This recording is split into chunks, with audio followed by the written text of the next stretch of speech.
आपण पाहत आहात युवा शक्ती न्यूज, आवाज आपल्या हक्काचा।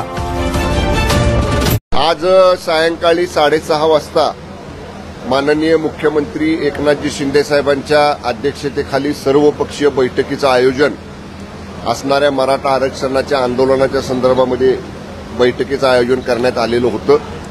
परंतु रात्रीपासून पहाटेपासून जो पाऊस मुंबईमध्ये मोठ्या प्रमाणामध्ये आहे, अनेक लोकांना परगावावरून मुंबईमध्ये पोहोचायला अडचण होते आहे, काही लोक पोहोचू शकत नाहीत। काही लोकांचे, काही मान्यवरांचे तसे निरोप संदेश आमच्यापर्यंत आले की आज पोहोचणं शक्य नाही, तर सगळ्यांना बैठकीला उपस्थित राहता यावं या उद्देशानं माननीय मुख्यमंत्री एकनाथजी शिंदे साहेब, माननीय उपमुख्यमंत्री फडणवीस साहेब आणि माननीय उपमुख्यमंत्री अजितदादा यांच्याशी चर्चा करून आज जी सर्वपक्षीय बैठक आयोजित केलेली होती, ती बैठक त्याच वेळी उद्या सायंकाळी 6:30 वाजता सह्याद्री अतिथीगृहावर ती सर्वपक्षीय बैठकीचं आयोजन केलेलं आहे।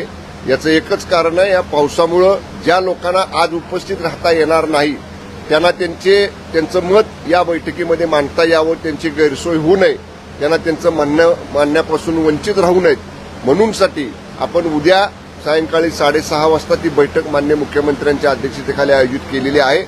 आणि सर्वांनी या पद्धतीनं त्यांना आज आम्ही कळवतोय, सर्व बैठकीच्या निमंत्रितांना अधिकृतरित्या शासनाकडनं आणि विभागामार्फत सुद्धा दूरध्वनी करून संबंधित मान्यवर ज्यांना निमंत्रित केलेलं आहे त्यांना अशा पद्धतीचा संदेश देण्याची व्यवस्था आम्ही करत आहोत। ही बैठक उद्या निश्चितपणानं सायंकाळी 6:30 वाजता सह्याद्री अतिथीगृहावर होईल। ओके। कालच्या रिटर्न केस प्रकरणात या बारचा उल्लेख केला जात आहे, त्या ठिकाणी आरोपीने मद्यपान केलं असं समोर येत आहे। या बार संदर्भात काही कारवाईचे आदेश आपल्याकडनं देण्यात आले? मी सकाळी याच्यावरती बोललो। ज्या बारचं नाव काल समोर आलं होतं त्या ठिकाणी काल प्रत्यक्ष पाहणी, सगळी तपासणी आमच्या अधिकाऱ्यांनी जाऊन केलेली आहे। त्यांचा अहवाल या ठिकाणी एसपींच्याकडे प्राप्त झालेला आहे।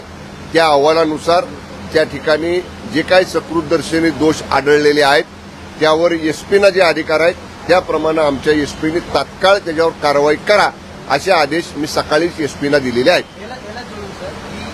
एकच बार नव्हे, असे अनेक बार आहेत जिथे हे लोकांनी अजून व्हिजिट केलं आणि तिकडे 11 वाजता गेलेले आणि काही लोकांनी बारमध्ये आले पण सीसीटीव्ही सुद्धा डिलीट करण्याचा प्रयत्न करत आहेत। पोलीस त्याची चौकशी करतील।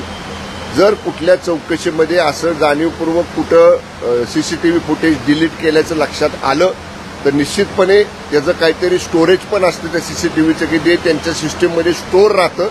संबंधित उपायुक्त पोलीस विभाग यांना सूचना दिल्या जातील आणि जर असं काय असेल तर ते सुद्धा सीसीटीव्ही फुटेज उपलब्ध Subscribe now and press the bell icon. Never miss an update.